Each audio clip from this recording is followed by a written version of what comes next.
Le plus petit deviendra un millier, et le moindre une nation puissante. Moi, l'Éternel, je hâterai ces choses en leur temps. Ésaïe 60:22. Peu importe notre faiblesse et notre pauvreté physique ou intellectuelle, car nous pouvons devenir spirituellement forts. Il y avait un sot qui ricanait sans cesse et qui disposait à peine des facultés de compréhension d'un enfant normal. Il venait régulièrement aux réunions. Il levait sa main dans chacune d'elles. Mais aussi incroyable que cela puisse paraître, la parole de Dieu entra vraiment dans le cœur de ce garçon. Son père tenait un café et gagnait beaucoup d'argent. Un jour, le garçon rentra chez lui et commença à faire sa valise. Aussi, sa mère lui demanda où il avait l'intention d'aller. Il répondit: Dieu est entré dans mon cœur, et je ne peux pas rester dans ce mauvais foyer. Puisque vous distillez des liqueurs pour gagner de l'argent, je préfère vivre dans la rue que dans ce mauvais foyer.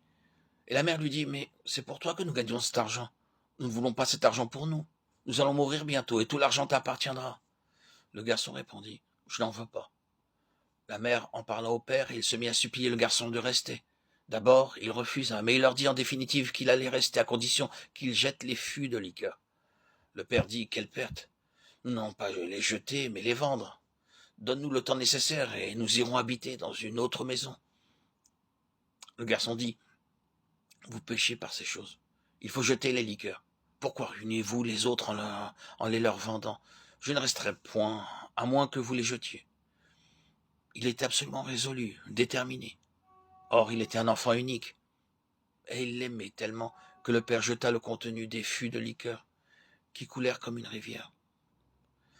Et alors il se produisit un réveil dans leur cœur.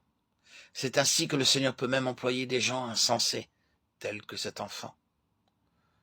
Le Seigneur nous châtie et nous reprend parfois, mais il peut nous employer, quelque insensé que nous soyons. Il ne sert pas toujours de grands hommes ou de gens cultivés, mais il fait souvent de grandes choses au moyen des insensés et des faibles. 1 Corinthiens 1, 27 à 31. C'est par des instruments méprisés qu'il bouleverse le monde. Le Seigneur peut faire de nous des instruments de gloire, malgré tous nos handicaps, toutes nos folies, tous nos égarements, nos défaillances, nos flétrissures. Mais il y a une seule condition à laquelle nous devons obéir. La condition est que nous soyons prêts à nous lier entièrement à lui et à être employés par lui, notre Seigneur Jésus-Christ. C'est ainsi, et ainsi seulement, que nous pouvons jouir de grandes bénédictions. Agir dans nos vies, dans notre quotidien, en lui, par lui et avec lui.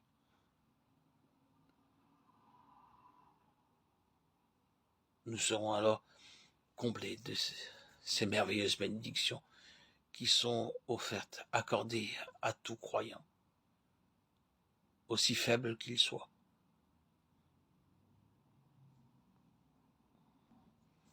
Rien n'est impossible à Dieu.